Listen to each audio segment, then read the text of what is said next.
Hey everybody, RockPaperMario here. Welcome back to Let's Play Final Fantasy X. I'm just kind of chilling out to the brilliant music here. I never actually equipped that weapon, so that weapon that we got is actually for Yuna, the one we got in the Cloistered Trials. So you can see here she has her weapons are staffs, and the Rod of Wisdom, as you can see, is already a million times better than what she has. It has Sensor, Magic plus 3%, Magic plus 5%. And that's pretty much a big deal. That's you know what, I might as well actually save here while I'm at it. Something I could have done off screen in between videos, but it goes so quickly to, you know, salvage ship, whatever. It goes so quickly to save anyway that it doesn't make much of a difference to do it on screen, so. But yeah, that's why you want to pick up that weapon that's in the Cloistered Trials, because it's just so good. I love this angle here, just this shot of with the old structures, the ancient structures here. It just looks so cool. It's something on this wall here. Kilika something. Yeah, whatever. I bet it's nothing important. Hey, yeah, I was wondering where you were. Thunder, thunder, thunder, thunder, cat. Turning Japanese, I really think so. It's just so, obvious with Tidus compared to the other characters. I have no idea why. Something tells me he's not friendly. It's what happened? Someone, someone knock over your kibble this morning? What am I able to do here? Cheer, that's pretty much all. Strength and defense. Well, I might as well. It'll give me a free turn, pretty much. I pretty much get it for free. If you look up in the top right hand corner, you'll see how that changes what you're able to do. The order that you get to attack in. So actually it does sometimes it is useful to just take a look and see oh, what would happen if I were to use this, what would happen if I weren't to use that, and it basically it actually was worth it to use cheer the 2 times there, because it pretty much just got to I pretty much just got to use one for free pretty much. So yeah, he's gonna be there using his jump attacks there. They're going to show a load of cool angles here as well, rotating around in this battle. They do that quite a bit in the more scripted storyline battles. Oh my god, I overkilled him. Crazy. Take that. That's enough. There's this show called, I think, My Cat from Hell, which is pretty much the dog whisperer for cats.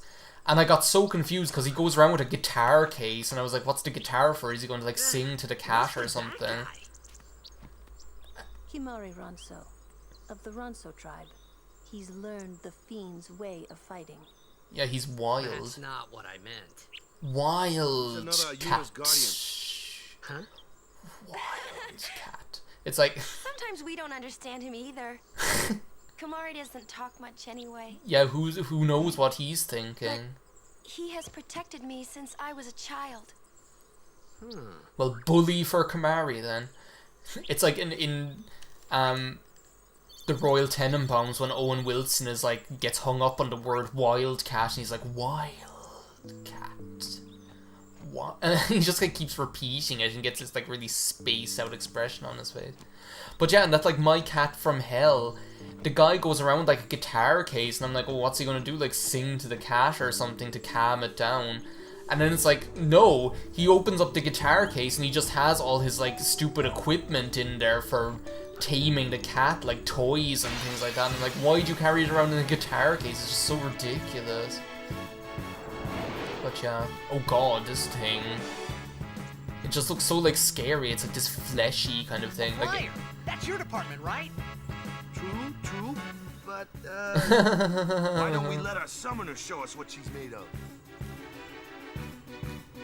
Yeah, so basically L1 you can use to like switch in your characters, and that's pretty much what you're going to end up doing. Like once you get like past these kind of like tutorial battles, you're going to end up like in every battle you're going to want to try and switch in each one of your characters so they all get a share of the ability points. Okay. Because like the ability points don't get like divided up between your characters, like they don't get like divided up between your characters. Like each character will get ability points, so there's no reason not to switch them in and just defend, or switch them in and do something just so that they get a little bit of action to be able to get them the ability points. So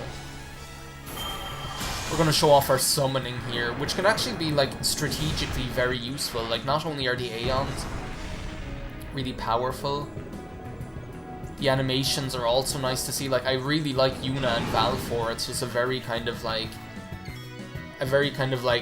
loving sort of animation that you get for it. But like not only are they like quite useful, like quite powerful themselves, the Aeons, but it can actually be like strategically like really useful just to kind of go ahead and like sometimes you can use them just to like sacrifice the Aeon or whatever.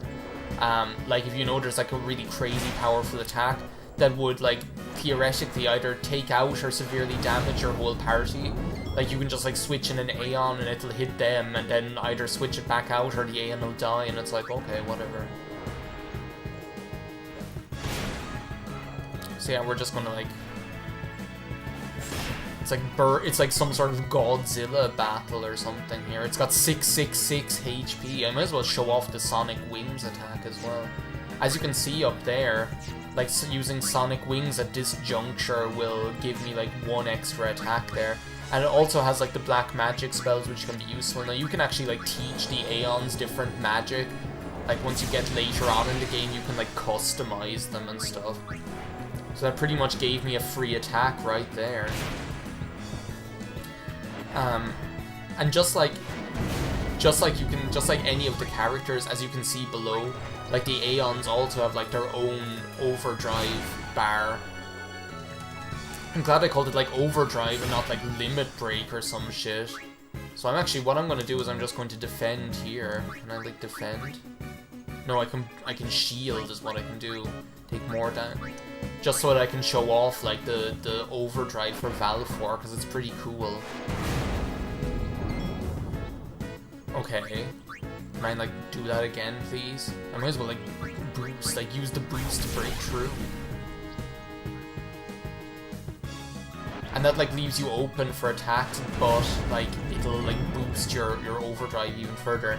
Now its overdrive here is Energy Ray, which kind of like in a Hyper Beam scenario, it'll like take away one of your future turns. But like, what are the chances that anything is going to survive this anyway? I mean, look, 1031 damage, so it's actually like pretty useful to say the least. Nice one, Valfor. Couldn't have done it without you.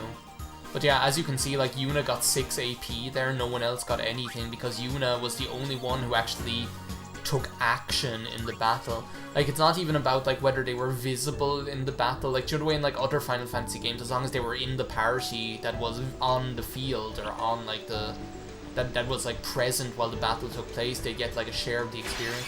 Well, in this they actually need to take an action, and like even defending can be taken in action, so it's worthwhile to just like switch someone in and defend them just to make sure that they get part of the experience. No, leave this one to me, huh?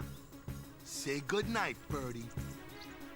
Okay, so this is the other thing that like Waka is all about. Like, he's good for accuracy and things, but his other thing is pretty much being useful for inflicting status ailments, and some status ailments can actually be really quite useful, like things like blind or darkness or whatever. They're like actually some of the most useful status effects that there are. And what I'm just going to do is defend with Yuna there, and then what I'll do is switch out to Tidus just to be able to get an attack in. Sonic Boom, I don't need you doing that. Well, you only hit one of us, so I guess it doesn't matter. Sometimes, like, when you're using these attacks, the characters will say, like, funny little bits of dialogue as well, which is always fun to see. So now I'm going to switch back out to Waka, And because Yuna like took an action, because she, even though it was only defending, all she did was defend at the end of the day. All she did is defend at the end of the day. She's still going to get like a share of the experience. But let's just continue fighting Garuda-mon here is what we're gonna do. It just reminds me of, it always reminds me of like the first time like in like Final Fantasy IV where you see one of those rocks. Like those like big black birds that you can meet out in the field. That's what it reminds you of when you see one of those things for the first time. See, we just got like another rod there, the ductile rod. And you'll get like so many, like you'll pick up so many of these weapons off of like enemies. And as you can see, that's just not even as useful as the Rod of Wisdom.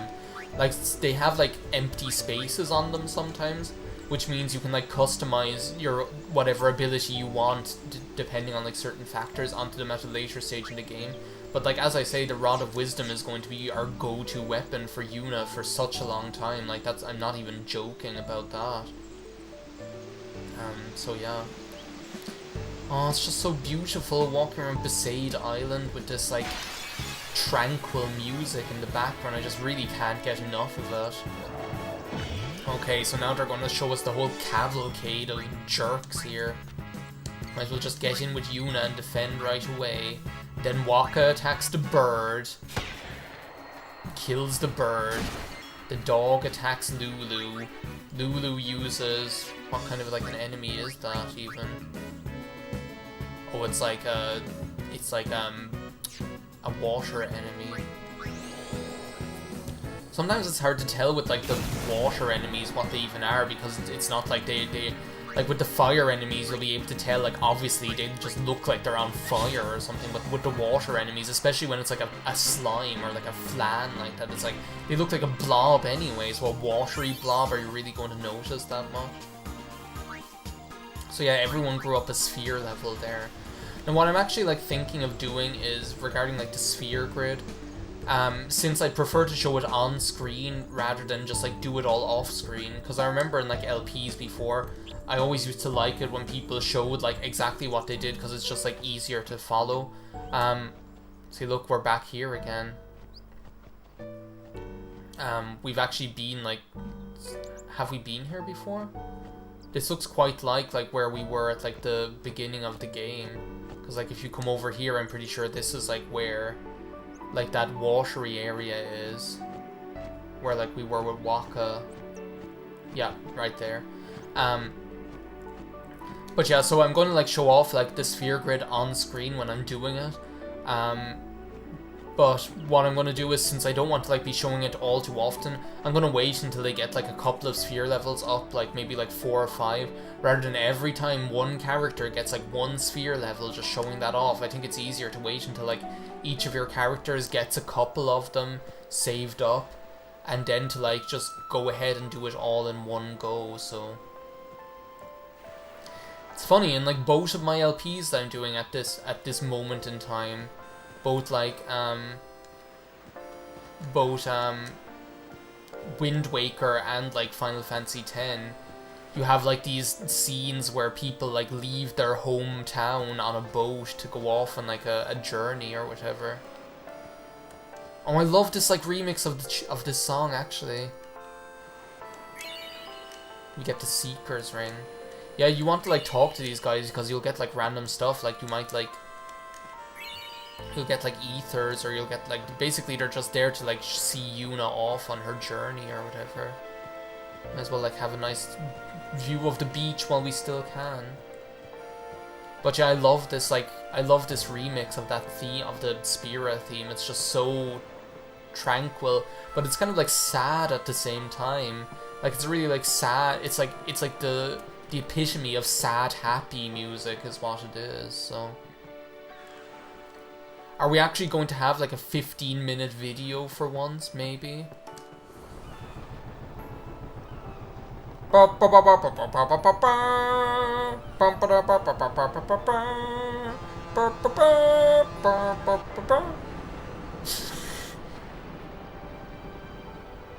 we going to see like a sad picture of that old lady, and it's going to like on like the Korangle little sad theme? Oh. It really is just like that scene in Wind Waker. It's crazy. They're all so sad to see her go. And the thing is, like, as I say, like, Tidus doesn't even know why they're so sad. Well, he knows, like, why they're sad, but he's like... And, like, the player is like that as well. It's like, of course they're sad, because they're like, oh, bye, we'll miss you. But, like, they're actually, like, devastated to see her go. And, like, we, the player, and Tidus, we have no idea why. It's like, what's their problem? It's like, ain't they ever seen someone go away on a boat before? But yeah, I think that's like one of the things to love about this game. It's just so... As I say, it really is one of those games where like when they do such a good job of like your second playthrough being... having so much more gravitas, if you know what I mean. We're making some crazy progress here at the moment. I mean, like, what is this? Like, part 7 or something? We're already on this boat. This is so funny. Like, what a jerk, like. It's like, what's he even doing? It's like, stop molesting me here. Fester the molester. And then he, like, monkey crawls all the way over to this guy. It's like, geez, like, you're pretty much a guest to these people and you're here, like, causing all this trouble just so that you can like go spying on people, spying on Lulu and her horizontal boobs. Like that's like one thing that I always notice about like Lulu's model in this game is like there's something like really like kind of like horizontal, like it's like her it's like her breasts have an x-axis, that's what it's like, and they just like stick like out from her body on a 90-degree angle. It just looks so ridiculous sometimes. She's like Michelle Visage or some shit. But yeah. It's like, can I have my binoculars back now, you fat stupid jerk? It's like, you could have killed someone. Anyway. I think that's about time to leave off this part of Let's Play Final Fantasy X. Have like a nice normal length video for a change. Yeah, thank you for watching. I'll see you next time. Bye now.